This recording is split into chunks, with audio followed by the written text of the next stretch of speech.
네, 반갑습니다. 오늘은 광다이오드와 광수신기에 대해서 같이 배워보도록 하겠습니다. 오늘 배울 것은 광수신기의 구조와 역할, 광검출기의 요구사항, 또 광다이오드의 입출력 특성과 반응도, 양자 효율과 반응속 반응도의 파장 의존성, 그리고 역방향 전압의 장점들을 살펴보도록 하겠습니다. 지금 이제 우리가 광섬유에 대한 부분을 학습을 했고요. 또 지난 시간까지는 이제 광송신기 부분, 빛을 발생시켜서 전송하는 데까지 우리가 배웠죠. 이제 오늘은 이제 사실 전송 그 광통신의 마지막 부분이라고 할 수 있는데, 물론 뭐 마지막은 없죠. 더 할 것들이 많이 있지만 송신기, 광섬유, 수신기 세 개 중에서는 이제 마지막 부분이 광수신기가 되겠습니다. 빛을 만들어서 광섬유로 보내줬고, 온 신호를 다시 빛을 받아서 전기 신호로, 그래서 처음 보낼 때 디지털화된 전기 신호를 광신호로 보내준 거죠. 그래서 받은 광신호를 다시 전기 신호로 바꿔주는 것을 광수신기라고 합니다. 광수신기는 우리가 채널이라 하면 광섬유를 뜻하는 거죠. 광수신기는 채널을 통해 광송신기에서 보낸 정보 신호를 가능한 오차 없이 복원하는 역할을 해준다. 그걸 모듈레이션의 반대인 디모듈레이션. 송신기에서는 우리 모듈레이션 했었죠. 직접 변조냐, 간접 변조냐. 이제 반대로 수신기에서는 이것을 복조라 그래서 디모듈레이션을 해줍니다. 그래서 빛을 다시 전기신호로 바꿔주는 것을 복조라고 한다. 디모듈레이션. 광수신기에 도달한 신호가 광신호이므로 원래 정보 신호를 복원하기 위해서는 광신호를 전류 또는 전압과 같은 전기적인 신호로 변화해주는 장치가 필요하다. 이와 같은 역할을 하는 소자를 광검출기, 포토 디텍터, 줄여서 PD라고 부릅니다. PD. 그래서 우리가 레이저 다이오드는 LD라고 했듯이 광검출기는 PD, 포토 디텍터라고 부릅니다.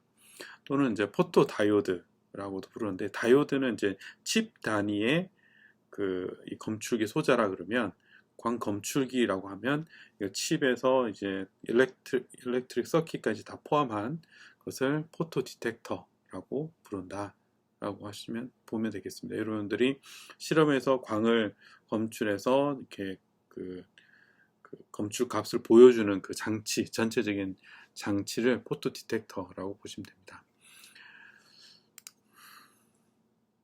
자, 디지털 광통신 시스템에서 광수신기 구조는 광신호가 들어오면 광검출기에서 광신호를 전기신호로 변환을 해주고요.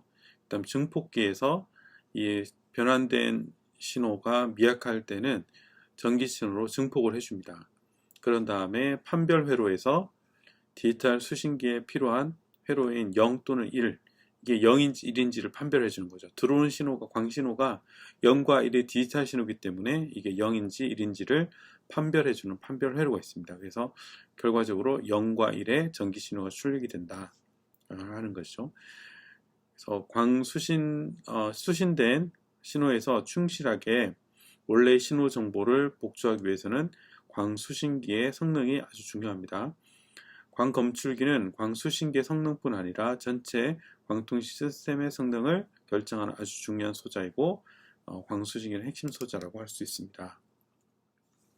검출기에 요구되는 사항이 있는데, 첫 번째가 동작 파장에서 반응도, 이걸 리스판시비티라고 부르는데, 반응도가 커야 됩니다. 반응도는 뭐냐면 입력된 광 전력에 대해서 얼마나 높은 전압으로 출력이 되는가 라는 거죠. 이게 반응도입니다. 반응도는 파장의 함수를 가지고 있기 때문에 이 광검출기는 특정한 파장에서 동작을 하게 되어 있습니다. 그래서 특정한 파장 범위 내에서만 동작을 하고, 또 그 동작 범위 내에서도 반응도가 서로 다르게 나타난다라는 거죠. 그 다음 민감도가 줘야 된다. 민감도는 광검출기가 검출할 수 있는 최소의 광전력을 뜻합니다. 그래서 빛의 세기가 점점점 줄었을 때 어디까지 줄여도 이게 검출이 되는가, 이 부분이죠. 그래서 광전력을 최소로 가져갔을 때 어디까지 이게 검출이 될 수 있는가, 아주 미약한 빛에서도 반응하여 비례하는 신호를 출력할 수 있는가 하는 것이 민감도가 되겠습니다. 그 다음에 반응 속도가 빨라야 한다. 비트율 수십 기가빗이므로 수신기에 펄스에 수십 피코 또는 수백 피코의 아주 짧은 펄스가 들어가는데, 그 짧은 펄스보다 충분한 속도로 이것을 감지를 할 수 있어야 됩니다. 그래서 이런 짧은 펄스가 들어와도 이 펄스를 감지를 할 수 있는 정도의 빠른 반응도가 필요하다. 그래서 반응도, 민감도, 반응 속도, 이 세 가지가 광검출기에서 요구되는 특성이다. 자, 그 다음에 이제 잡음이 낮아야 된다. 잡음.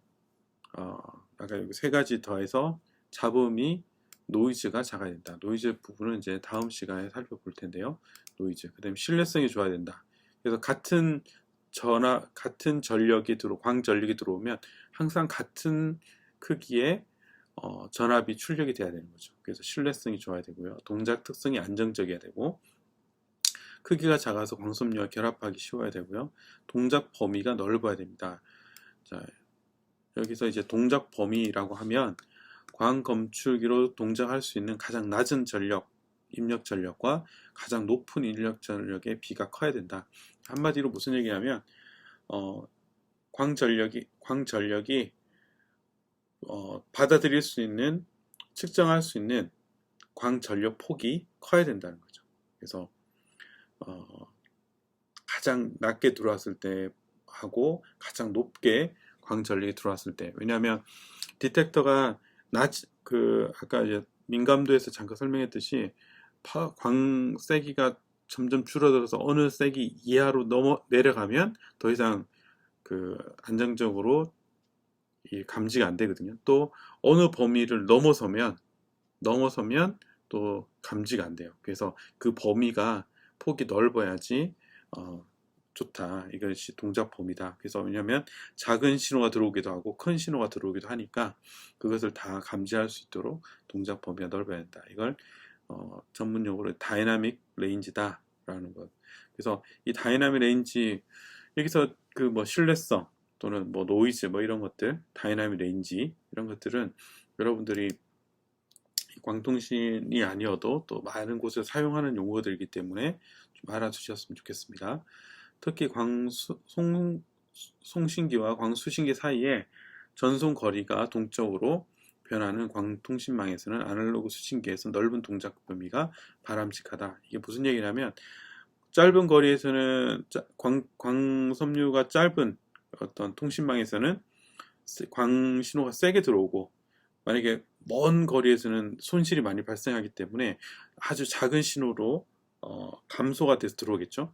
그런데 같은 디텍터를 쓴단 말이에요. 그러려면 작은 것도 측정이 되고 큰 것도 측정이 되는, 광신호가 작은 것과 큰 것이 모두 측정이 되는 동작 범위가 넓은 그런 PD를 사용해야 된다. 무엇보다도 가격이 낮아야 된다라는 거죠.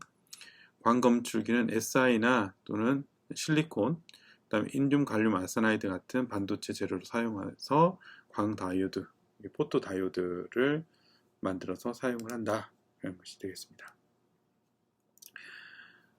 자, 이런 광다이오드를 동작하기 위해서는 주로 이제 역전압, 가장 이제 일반적으로 역전압을 인가해서 PN 접합 다이오드를 만듭니다.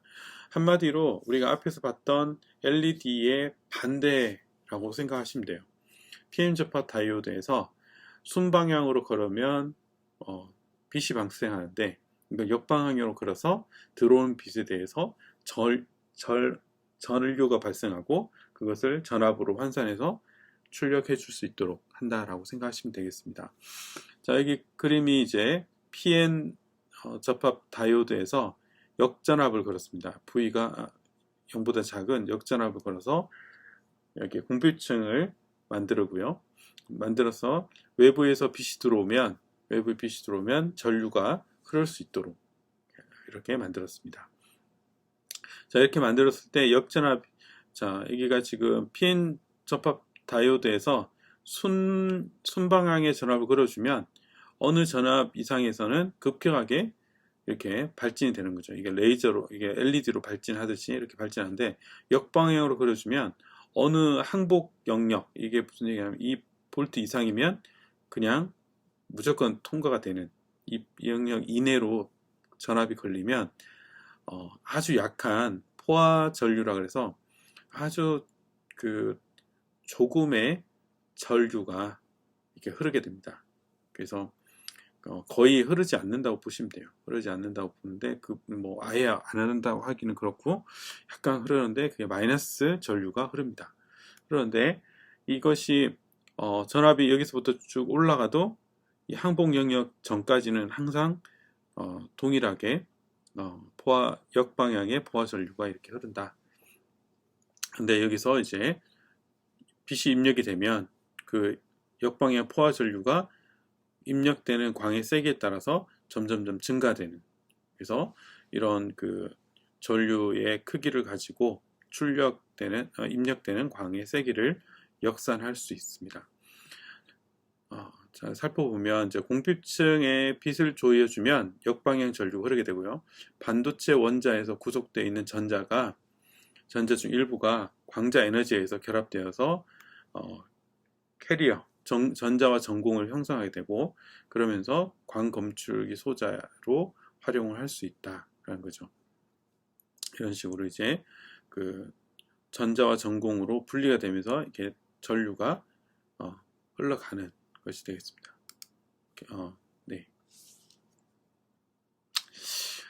자, 역전압이 인가된 PM 접합 다이오드의 에너지 밴드갭 다이어그램을 살펴보면, 여기 PN 접합 다이오드고 이제 공핍층이 중간에 만들어지죠. 그러면 여기서 이제 그 컨덕션 밴드와 밸런스 밴드가 두 개 형성이 되고요. 그거의 에너지 밴드 갭이 EG로 됩니다. 그래서 에너지 밴드보다 큰 경우로 큰 광자가 들어오면 여기서 캐리어에서 전자가 분리가 돼서 전류가 흐르게 되고요. 만약에 에너지 밴드갭보다 작은 것이 들어오면 여기서 흡수가 되지 않고 그대로 통과가 됩니다. 그래서 항상 에너지 밴드갭보다 큰 광자가 들어온 것만 전류로 감지를 할 수 있다라는 거죠. 살펴보면 모든 광자가 캐리어를 발생하지 않습니다. 그래서 광자가 흡수되어 캐리어를 발생하는 조건은 들어오는 광자 에너지가 에너지 밴드갭보다 큰 경우, 그래서 한마디로 파장이 에너지 밴드갭의 역수에 해당하는 이 값보다 작은 경우의 빛만 들어온다라는 거죠. 자, 실리콘인 경우 에너지 밴드갭이 1.12 일렉트론 볼트고요. 그러면 계산을 해보면 약 1 마이크로 이하의 빛으로 들어오는 것만 출력이 그 광으로 변환이 되고, 이것보다 큰 1 마이크로 이상의 파장으로 들어오면 광자 에너지가 에너지 밴드갭 에너지보다 낮기 때문에 흡수가 되지 않고 그대로 통과가 됩니다. SI 재료로 하는 광 다이오드는 광신호가 0.8에서 0.9 파장 대역에서 주로 사용하고, 그때 1세대 광통신 시스템에서 주로 사용했던 디텍터가 SI 기반, 실리콘 기반의 디텍터가 되겠습니다. 중심 파장이 1.5 마이크로미터, 그러면 파장이 더 길어졌기 때문에 더 작은 에너지 밴드를 갖는 걸 사용해야 됩니다. 그래서 에너지 밴드갭이 SI보다 작은 화합물을 반도체를 사용해서 만드는 것이 되겠습니다. 광자를 흡수하여 전류를 발생하는 것이 LED의 원리의 정반대다. 네, 순방향. 그래서 LED와 반대 개념으로 광다이오드가 동작한다라고 생각하시면 이해가 쉬울 것 같습니다. 광다이오드 입출력 특성과 그 반응도를 보면, 광다이오드의 입력, 빛의 광이 이제 전력이 P라고 하는 것으로 입력이 되고요. 그러면 전류가 PI, 광전류가 흐릅니다. 그래서 광전류는 광전력의 비례를 하는 거죠. 이 기울기로. 그래서 광전력이 세지면 당연히 광전류가 더 이렇게 선형적으로 커지는 것이 되겠습니다. 그래서 이 비례 상수를 반응도라고 부릅니다. 우리가 앞에서 responsivity라고 했던 그 반응도가 여기고요. 그래서 그 반응도의 그 단위는 watt, 아mpere per watt. 그래서 전력, 광전력 대비 광전류가 되겠습니다. 자, 그래서 이상적으로는 이제 0일 때, 파워가 0일 때, 입력되는 파워가 0일 때 전류도 흐르지 않고, 그 다음에 파워가 커지면 계속적으로 광전류가 커지는 것이 가장 좋겠죠. 근데 이게 이상적인 광다이오드의 그 IV 특성 커브고요. 실제로는 이렇습니다. 실제로는 광전류가 어느 이하일 때는 광전압이 어느 이하일 때는 광전류가 거의 감지를 안 되고요. 그리고 어느 이상일 때는 계속 선형적으로 증가되는 것이 아니라 이게 포화돼서 이런 포화 곡선을 그립니다. 그래서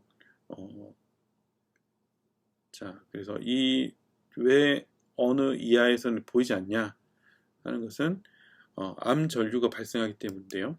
암전류는 광자가 여기서 이제 암이라고 하는 것은 이제 영어로는 다크 커런트입니다. 다크 커런트. 그래서 어둡다라는 뜻에서 암전류, 어둡다라고 하는 데서 이제 다크 커런트를 이제 우리말로 이제 암전류라고 부르고요. 그래서 광자가 인가되지 않을 때도 전류가 흐르는데 열에 의해서 주로 공핍층에서 발생합니다. 그래서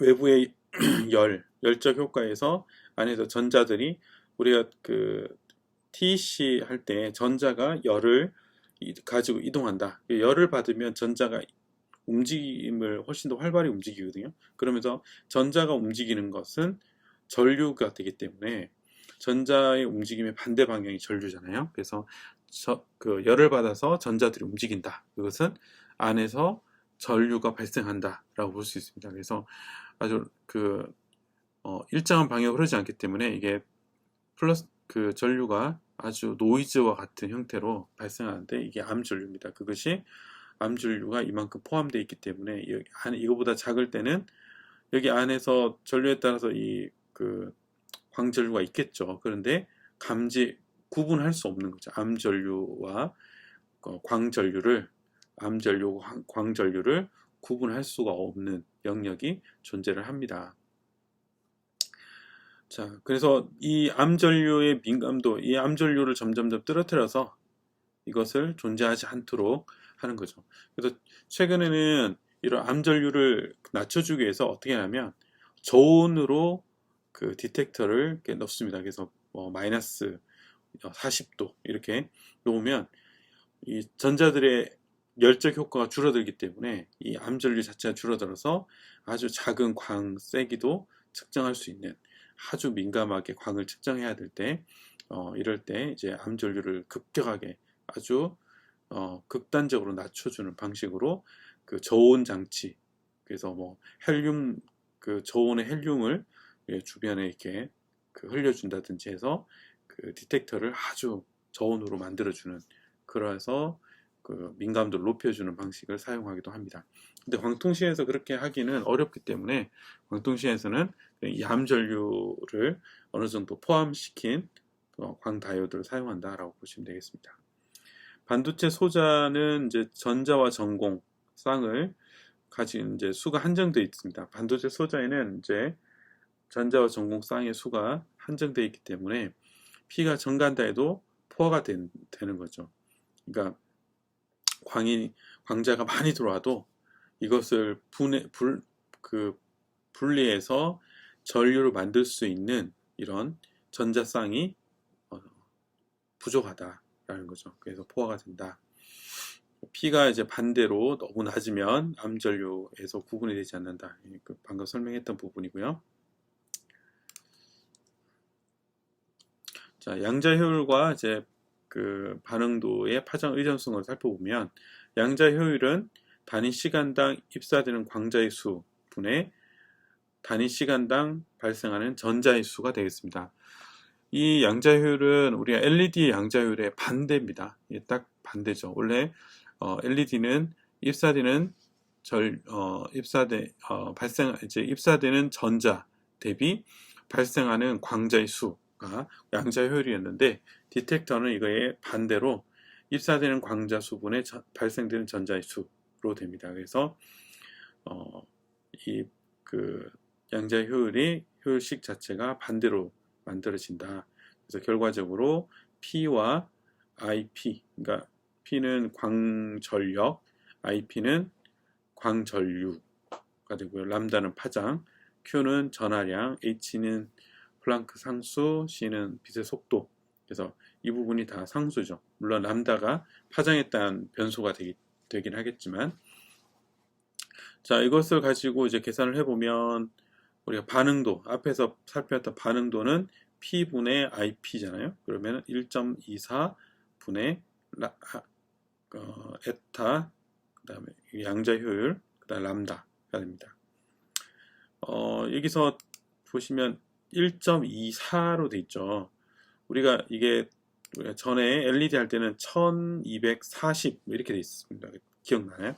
1240. 여기가 왜 1.24냐면 단위가 마이크로미터 단위로 바뀌었기 때문에, 이 파장을 이제 여기 파장은 마이크로미터 파장, 그래서 1.55 마이크로미터로 넣어줘야 됩니다. 우리가 1240일 때는 여기가 파장이 나노미터였습니다. 나노미터. 그래서 그것을 혼동하지 않으셨으면 좋겠습니다. 여기는 1.24는 같은 거다. 1240 할 때는 나노미터고 1.24는 마이크로미터다. 이렇게 보시면 되겠습니다. 자, 파장에 따른 반응도를 이렇게 그래프가 있습니다. 그래서 파장에 따라서 반응도가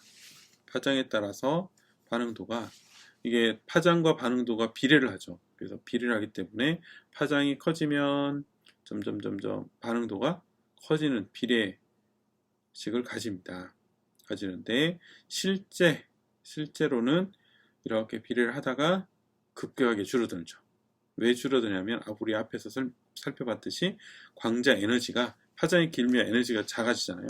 광자 에너지가 그 에너지 밴드wid보다 커야 되는데, 이 파장이 이 에너지 밴드보다, 에너지의 어떤 컷오프 파장보다 길어지면 급격하게 줄어듭니다. 왜냐하면 감지가 되지 않기 때문에, 흡수가 되지 않고 그대로 통과가 되기 때문에 이게 반응도가 급격하게 떨어진다. 증가되다가 급격하게 떨어지는, 실제는 이런 모양을 가진다라는 거죠.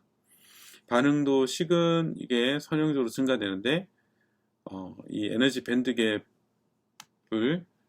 고려를 했을 때는 어느 파장에서는 급격하게 줄어들게 된다라는 것이 되겠습니다.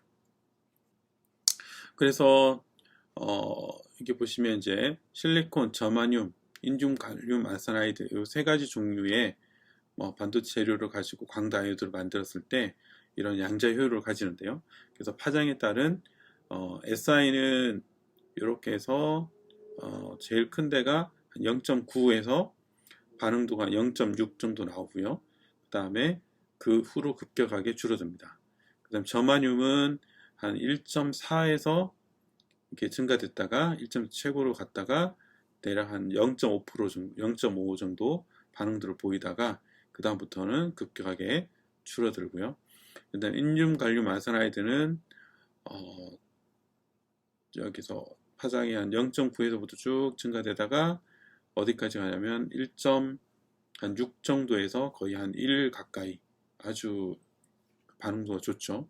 그래서 그 다음부터는 급격하게 줄어드는 이런 양자 효율을 가집니다. 그래서 내가 사용하는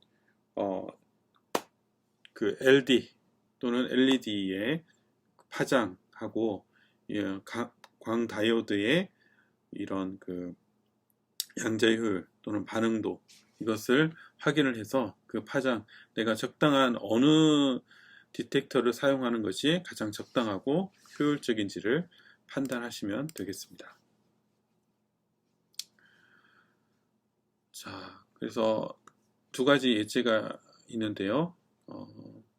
이건 이제 여러분들이 한번 해보시기 바랍니다. 그래서 첫 번째 양자 효율하고, 양자 효율을 이 광다이오드의 양자 효율을 계산하라는 거와 반응도를 계산하라는 것이 되겠습니다. 풀이가 있으니까 한번 확인을 해 보시기 바라고요. 두 번째도 자, 광다이오드 입사되는 광자의 파장이 얼마인지, 그리고 입사된 광전력이 얼마인지를 확인하는 것이 되겠습니다. 이것도 있으니까, 풀이가 있으니까 여러분들이 한번 해보시기 바랍니다. 자, 광다이오드의 동작 원리는 이제 원리에서 마지막인 역방향 전압의 장점을 이제 요약을 한번 해보도록 하겠습니다. 첫째는 암 전류가 낮아진다. 순방향 전압이 인가되는 경우는 큰 전류가 흐르고요. 그래서 즉 암 전류가 크게 발생해서 민감도를 감소시키는데, 이런 역방향은 암 전류가 줄어들어서 민감도를 양상시킬 수 있다. 양자효율이 좋아진다. 공피층의 외부 전압에 의해서 강한 전기가 걸려서 광자 흡수가 발생하는 전공쌍이 양쪽 전극으로 빠르게 끌려가서 재결합이 일어날 확률이 줄어들기 때문에 이런 양자 효율이 증가된다. 반응도가 개선되는 것도 같은 원리로 공필층 전개에 의해서 드리프트 전류가 지배적으로 일어난다. 드리프트 전류라는 것은 이 양쪽에 전압이 걸려서 전자가 그 전압에 의해서 끌려가는 그런 것을 드리프트 전류라고 그럽니다. 그래서 그런 것들이 빠르게 발생하기 때문에 반응도가 들어오는 즉시 전자가 만들어지면 바로 전류로 만들어지는 거죠. 네, 그래서 반응도가 개선이 되고요. 공필층이 넓어지면 농도 차이에 의해서 발생하는 확산 전류의 영역인 P 영역과 N 영역이 좁아져서 이런 확산 전류가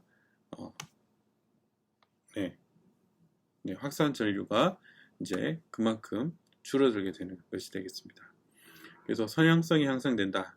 역방향의 PN 접합 다이오드에서 발생하는 전류는 대부분 광자에서 광전류로 만들어지는데, 그때 출력 전류는 입력되는 광전력에 비례한다. 우리가 그 리스폰시빌리티 반응도에서 입력 전력에 대해서 출력되는 광전류가 이렇게 비례하는 것을 확인을 했습니다. 그만큼 이제 선형성이 좋다 하는 그런 장점이 이런 역방향 전압을 걸었을 때 장점이죠. 그래서 그냥 주로 역방향 전압을 걸어준다.